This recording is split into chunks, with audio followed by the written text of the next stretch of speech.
ഇനി കുറച്ചു കാലത്തേക്ക് ആനമയിലൊട്ടാൻ കളിയൊന്നും വേണ്ട. ബൈക്ക് വിറ്റ വകയിൽ ഒരു 2000 രൂപ ബാക്കി കിട്ടാനുണ്ട്. വർഷാപ്പാരനോട് ഞാൻ പറഞ്ഞിട്ടുണ്ട്.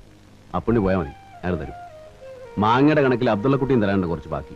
ചന്തു ചെന്നാൽ അതും തരും. ഇതാ ഇതൂടെ വെച്ചോ. ഉള്ള കടവെല്ലാം തീർത്ത് ബാക്കിയുള്ളതുകൊണ്ട് ഒരു കച്ചവടം തുടങ്ങും. തൽക്കാലം അത് മതി, ബാക്കി നമുക്ക് പിന്നെ ആലോചിക്കാം. അതെ. ആ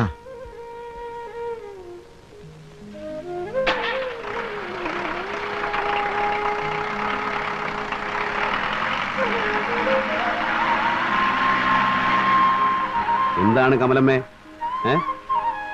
ഇപ്പോഴാ ഒരു കാര്യം ഓർത്തു. ബൈക്കിൽ സർക്കിട്ടിന് നടക്കൂല, ബൈക്ക് വിറ്റുപോയി. ഇനി തരപ്പെടുമ്പോ ജീപ്പിലാവാം പോരെ? കമലമ്മേ മറക്കരുത്, ഉള്ളതുപോലെ എന്തെങ്കിലും അവർക്കും. വരട്ടെ.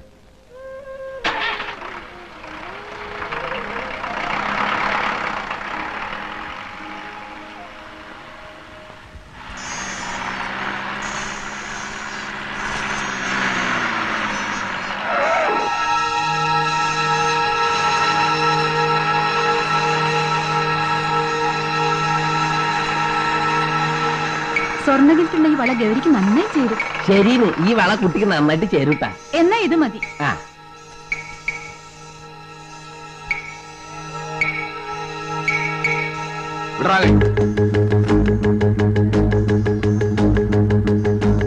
പെണ്ണുങ്ങളുടെ കയ്യെ തൊട്ട് സൂയിക്കാതെ വളയിട്ട് കൊടുക്കാൻ നിനക്കറിയില്ലല്ലടാ.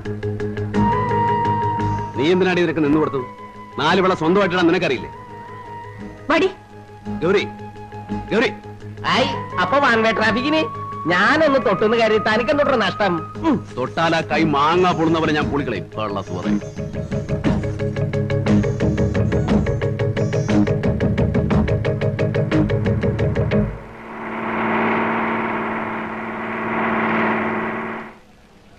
ഏതാ പെൺകുട്ടി? ഗൗരി. ഗൗരിയോ? നിങ്ങൾ സ്നേഹിക്കുന്ന പെണ്ണാണോ? അവരുടെ പെരുമാറ്റം കണ്ടിട്ട് അങ്ങനെ തോന്നിയില്ലല്ലോ. ചില സമയത്ത് അവളുടെ പെരുമാറ്റം അങ്ങനെയാ. ചിലപ്പോഴേ ഉള്ളൂ.